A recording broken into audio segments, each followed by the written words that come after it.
Hey guys, it's Barb from Making at Home. It's been quite a while since my last video and I want to apologize for that, but hey, I'm sure you understand. Things have been kind of stressful lately.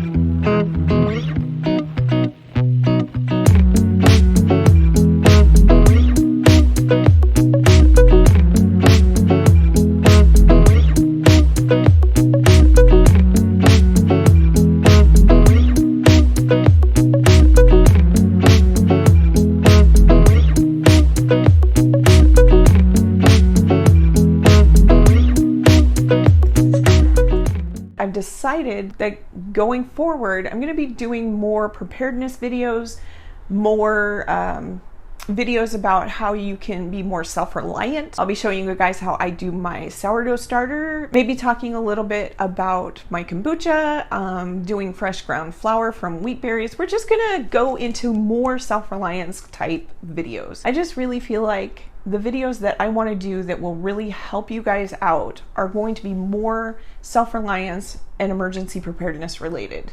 If that's something you are interested, please hit the subscription button below and the notification bell so you know when I actually do upload another video. If that's something you're not into, totally cool. I get it. One of the reasons I wanted to do this video today is because for the last month I have been testing this baby back here, our new toy. We ordered our Harvest Right freeze dryer in April and we received it at the beginning of this month because of, well, the backlog from when everybody kind of panicked and started buying preparedness stuff and freeze-dried food and all of that and toilet paper. Oh yeah, I forgot. Just to let you guys know, if you're new here, there's gonna be, sometimes there's a lot of noise because we live directly in between a railroad track and a highway. So sometimes there's a little background noise. I do what I can to try and shut it out, but apologies if you hear a train horn or something else loud. Plus I have the fans going right now because it's hotter than Hades in here right now. Today I'm basically going to be answering some common questions people have about getting a Harvest Right freeze dryer, and I'm going to process a load of food to show you kind of what I go through and what that looks like. The first question I have been getting asked a lot from my friends and family is, why the heck would you buy a freeze dryer? To be honest, it's a little bit of an expensive kind of appliance, I guess you would say. I think we spent less on our actual refrigerator for our kitchen, but it is well worth the cost. And what I mean by that is, a couple of years ago, Aaron and I started buying freeze-dried foods. Honestly, having your own freeze dryer is a better deal than buying from the freeze dried companies. I still support them. I still think they're awesome. It's just, I like to be in control of my food, 100%. So one of the benefits of having your own freeze dryer is that you can freeze dry as much or as little food as you want. You can freeze dry almost any food that you choose. So if you have certain allergies or certain food aversions, you don't have to worry about buying this big kit for quite a bit of money and then having a ton of food that you either can't or won't eat.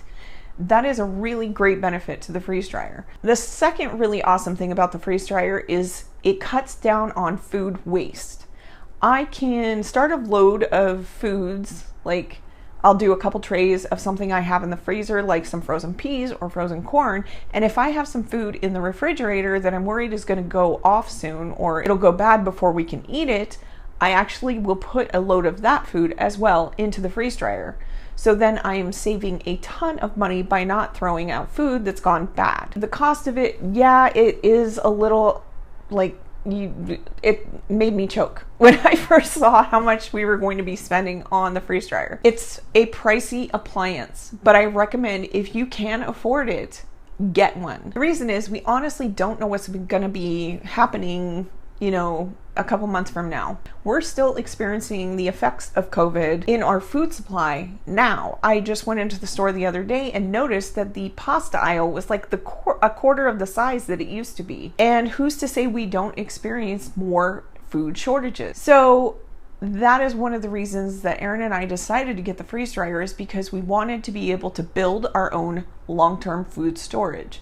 Canning and dehydrating is awesome, but it has its limitations. The benefits of freeze drying over dehydration or canning is really going to be determined by you and your own family's needs. Freeze drying is going to be a great way to build a long-term storage, but you can also use it for short-term if you want. Whereas canning and dehydrating are pretty limited in the duration that you can keep them stored. Like if you were canning like a soup, you'd usually have to use that within a year of canning it. Dehydration, unless it's properly stored, is pretty short-term because there's still going to be some water in it, which can, of course, grow mold.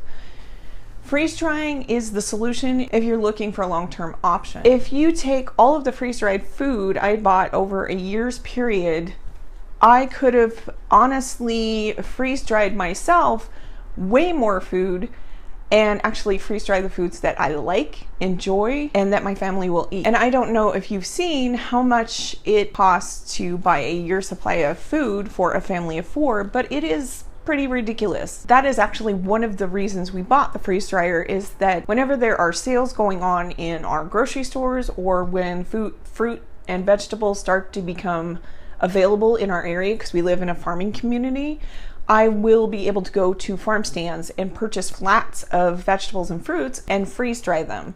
So we'll have them out of season. The health benefits alone to me were worth it.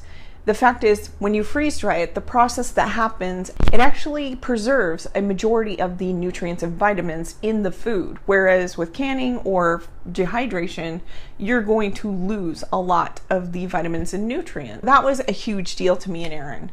Not only do we want to have good food long-term, but we want to have nutritious food long-term, because who's to say what we're going to have to experience in the next 6 months to a year? I mean, let's be frank. It's anybody's guess anymore. Those are a few reasons that we really wanted to get a freeze dryer. Plus, it's pretty cool. Some of the really cool items you can freeze dry in your Harvest Right are ice cream, of course, which is like the astronaut ice cream. Yogurt bites, you can make your own little yogurt bites. One of the really popular foods that a lot of people try out in their Harvest Right, which I actually did, are Skittles. They have been described as kind of like a Skittle flavored popcorn. It has like this crispy, airy texture. Really hard to explain. Maybe I'll do a video on something like that soon. If you need any further information to help you with your decision in buying a freeze dryer, check out my link below. I will link it to the page that has kind of all the facts and the questions and answers that people have. Then you can kind of decide for yourself. They do have a lot of videos on the Harvest Right YouTube channel that kind of give you a little more detail as well. I will link that for you. When you purchase a freeze dryer from Harvest Right, it comes with this huge kit. It's not just the freeze dryer. It is a freeze dryer like starter kit. That's all I can think. It's a freeze dryer starter kit pretty much. You get this unit if you purchase the medium one. This is the medium one. It has 4 shelves. They come with 4 stainless steel trays that you put inside the shelves. You also get the oil pump, which I'm going to show you, that helps run the freeze dryer. It creates the vacuum in the freeze dryer, all the hoses and plugs that you need. It also comes with, I don't know if you can see this, but it comes with this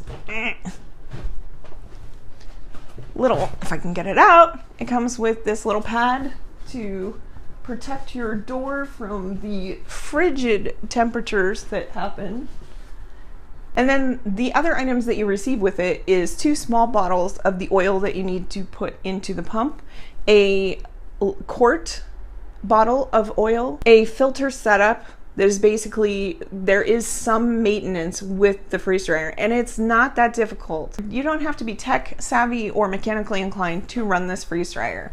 It's pretty self-explanatory. They have plenty of videos on YouTube that you can look up if you need some hints, guides, or information. And also, of course, your freeze dryer comes with 2 different books. One of them is the instruction manual on how to run the freeze dryer, and the other one is maintenance, and I think it's maintenance, and like recipes and ideas and stuff like that. It also lets you know how you can rehydrate your foods, which is actually easier than you'd think. The other items you're going to get are 50 of the smaller Mylar bags. You get the sealer to seal your bags and a package of oxygen absorbers to put into the Mylar bags when you put your food in. It's basically like a home freeze-dried starter kit. I honestly found that the Mylar bags that they sell on their website are pretty reasonably priced. I just ordered a new set of the big bags. I spent less buying them from Harvest Right if I had bought similar bags on Amazon, and actually I couldn't even find the same thickness on Amazon. They were all thinner. Let's get on. I'm gonna do a quick tour of the machine, and then I'm going to show you how I put a load of food into the freeze dryer. So this is our setup. We actually bought this table from Costco. It's not the greatest, but it works for us right now. It's just a stainless steel table. This is actually one of the trays that goes into the freeze dryer, and we got the silicone mats that are really awesome. I recommend buying them if you can, because they keep foods from sticking to the stainless steel trays. Strawberries, fruit, stuff like that tend to stick. This is the unit. Sorry, there's reflection. And let me turn it on so you can see. That's what it looks like when it's turned on. That's your starting page or your starting screen. And then this is the actual main unit part. That's the shelving system. Comes with this rubber gasket, and you do have to take that out and clean it. I will say maintenance on this is super easy. This shelving unit comes out, and I take a lightly wet soapy rag and just kind of wash out the inside, and I wash the things. It's super easy. We have the oil pump right here. Then these are all of our other items that came with it, except for that big jug back there I actually bought. It's new. But this is the filter system. And then the only other thing you need is a bucket, and that's because of the drain hose needs to drain in a bucket once you're done. That's when you're going to do your frost cycle, and the water is going to drain out of there and into the bucket. What are you doing? Eris. Aaron's cutting up some frozen broccoli so it will fit on the trays, and what I'm doing is a whole batch of already pre-frozen foods. And in order to get the machine ready to do that, I've got everything cleaned and in the unit. I've got my trays over here. We're going to show you how we load them. And the first thing we need to do, and sorry about the light, is turn on the machine and have it do a pre-freeze cycle. Hopefully you can see that. The screen has come on. So now what I need to do is put in the thermal protector. Go ahead, and this is kind of the insulation pad that protects the door from the extreme temperatures. And then we close the door, and with the door you kind of have to be careful. You have to make sure it's actually locked, push it in, and turn it so that it's going this way. Now that we've got the door shut, the next thing you always have to check for is the valve, which is not closed. So you shut the valve, and it's closed now. And we have our bucket that excess water runs into. And then to do a cycle where the food is already pre-frozen, you're going to hit start. Then you're going to hit non-liquid, because nothing we're doing is liquid. And then you're going to hit pre-frozen.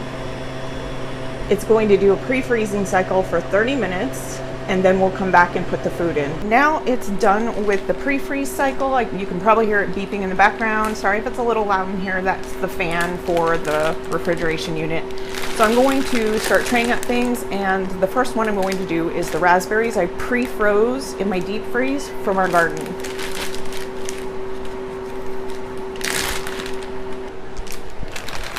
So the trick is you basically just want to get the food spread out evenly, and you don't want to go any higher really than the thickness of the tray. So this might be a little much. I can always add some of these berries to another tray because it's not going to hurt it really, so I'm going to just try and keep it as level as possible.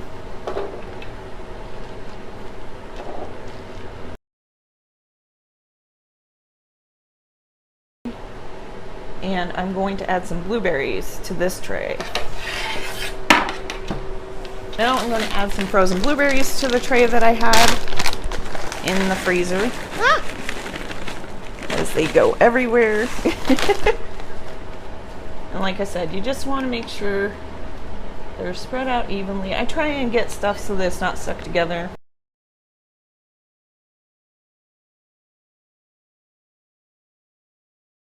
On the next tray, I have cut up some broccoli. That is frozen broccoli. Now my hand's purple.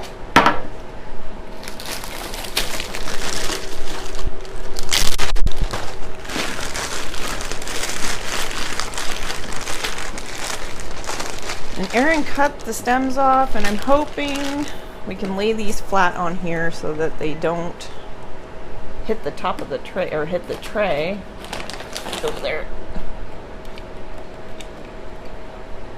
I don't think it'll be an issue, but we'll see. That's the thing about the freeze drying, is that honestly, it's a lot of experimentation.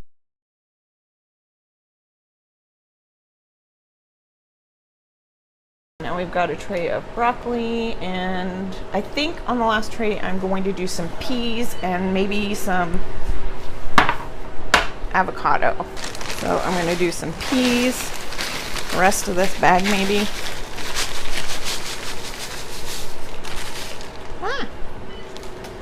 They are starting to get to the point where they need used. And there's peas all over. Okay. Get on that tray. And I'm going to do some avocado because I haven't done avocado before. I buy this avocado, cut up frozen avocado from Costco because I thought it was a really great way to get avocado without worrying about it going bad before you use it. So we're going to actually freeze dry some of this and see how it does. And if it works out, I may freeze dry more of it.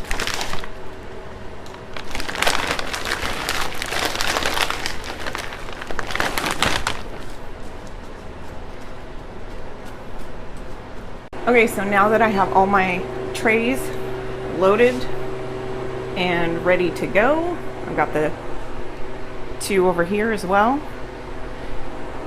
And as you can see, it says go ahead. The pre-freeze is complete. And now you need to add your frozen products. So we are going to open up the freeze dryer, take off the lovely mat. And then we're going to go ahead and add our trays. Yeah.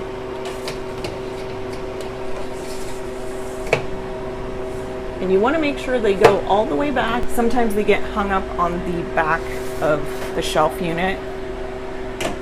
So there goes the berries. And then I'm going to grab the veggies. So here is the avocado and peas.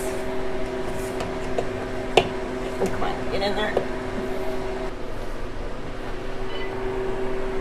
So, and lastly, the broccoli. All right. And next you're going to put in the little pad here, the insulating thing, and you just kind of make sure that it's kind of all tucked in there real good. And always want to make sure your rubber gasket is on right. And then close our door. Make sure it's up and down, and that tells you it's closed. And hey. And then we're going to go ahead and click start. And it'll ask you again if you close the drain valve, and we did. So hit continue. And now it's going to freeze. And so we will come back when it has started doing the vacuum freezing, because I want you to see how loud that is. So now the vacuum pump has come on, and at first it makes a really loud noise. Well, it's not super loud, but it's pretty loud. And then it kind of calms down after about 10 minutes or 5 minutes.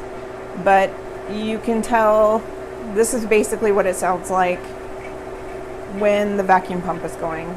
And it's still kind of making the little funny bits of noises it does when it first comes on. But it'll usually do that for a little bit, and then it settles into this level, which it's not horrible. And you can see for this type of food that I did, it tells you the vacuum freezing just started. Basically, the freeze cycle ran for about 2.5 hours, and then the vacuum freezing kicked on. Now, this is going to be different for every batch you do because of the different types of food. It senses what's in the food, and it senses the moisture level, and because this is pre-frozen food, it usually doesn't take that long for the vacuum pump to kick on. Most of my batches, when they're pre-frozen, run anywhere from 19 to 24 hours. The non-frozen batches usually run for quite a bit longer. When it comes to the sound, as you can tell, you can probably see this is, sorry, bright light. This is in my dining room. Ideally, you would want to have your freeze dryer in your basement or in just a spare bedroom where you can shut the door. They recommend putting it in an area that doesn't vary in temperature that much because it will affect your cycle times. We pretty much just ignore it, and when it's running, if I want to watch TV, I just go back into the bedroom and watch TV so I don't have to hear it. We're going to let that do its vacuum freezing cycle, and then it's going to go through the dry cycle and then a final drying cycle. We will return probably tomorrow sometime when it is finished, and we'll show you how we package it up into the Mylar bags. Now it is the next day, and it is saying that the process is complete, so now we need to open the drain valve and check our food to make sure it's actually done. So let's go behind here. Open up the drain valve. It's going to make some noise. That's perfectly normal. And then you just wait until you see there's like kind of a suction around this. You wait till that's thin, and then we're going to go ahead and open it and take this cover off and check our food. So let's see. I went ahead and pulled out all the trays, and it looks like the only food that didn't really get 100% freeze dried was the blueberries. So I'm going to go ahead and put those back in and add some extra dry time, and then we're going to bag these all up. So since I don't have a ton of peas, I'm going to put those in a canning jar, and you can do that. And I've got my oxygen absorbers here that actually come with your Harvest Right. I have a wide mouth quart canning jar I'm going to put the peas in because we actually use those, and it just freed up some of our freezer space, and I have a lot of shelf space, so this is perfect. You always want a Sharpie. I've got a Sharpie over here that I use to label my bags with and my jars. For the smaller bags, they give you a 300cc oxygen absorbers, which is perfect. And then for the larger bags that you can buy on their website, you might want to get a 500cc, a set of 500cc oxygen absorbers, and you can just buy those on Amazon. What I actually love about having freeze-dried veggies on hand is that if I'm in a hurry, I can use my electric tea kettle and just put the peas in a little bowl and add some hot water, and voila, they rehydrate real quick. Also, I recommend when you get the bag of oxygen absorbers from Harvest Right, they're in about a bag of 50. I separate them and put them into smaller jars so that they don't lose their oxygen absorbing ability.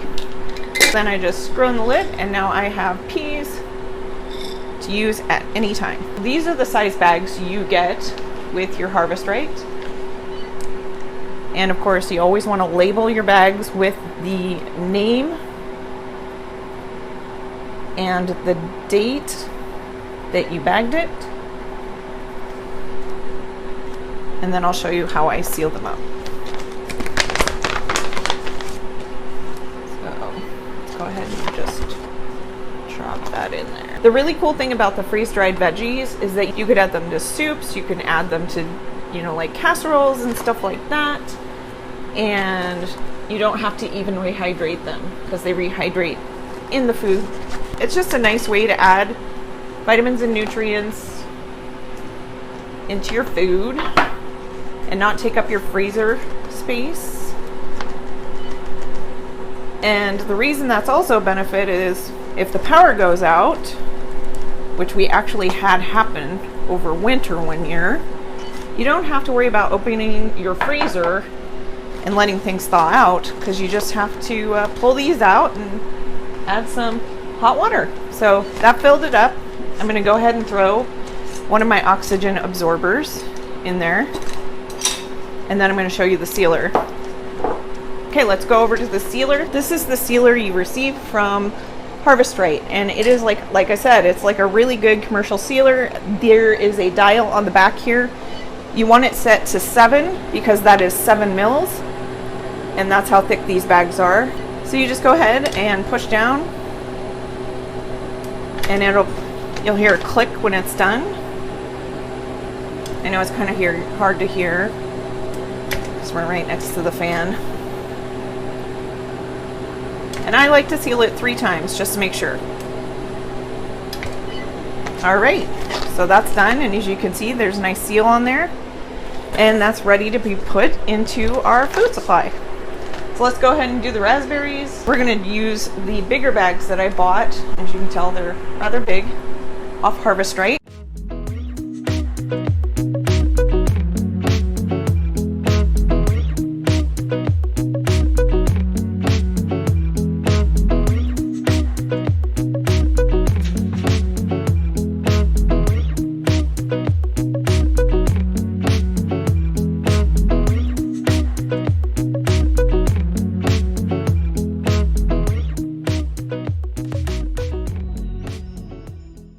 All right, so now that that is full, I'm going to take one of these. Actually, I think I'm going to do 2. For the bigger bags, I like to do at least 500 cc's, and since I don't have a 500 cc, I'm just going to do 2 300s. And we're just going to go ahead and seal that just like we did the other bag. If you like this type of content and you want to see more like it, and you're wanting to learn more about how to be more self-reliant, go ahead and hit that subscription button and click the notification bell so you know when I upload my next video. Give a comment down below on what you'd like to learn and some of the questions you may have about food storage, home freeze drying, the Harvest Right machine in specific. I will do my best to answer any questions I can. I may even make an upcoming video on it. So hopefully I will see you guys in the next video. In your needs about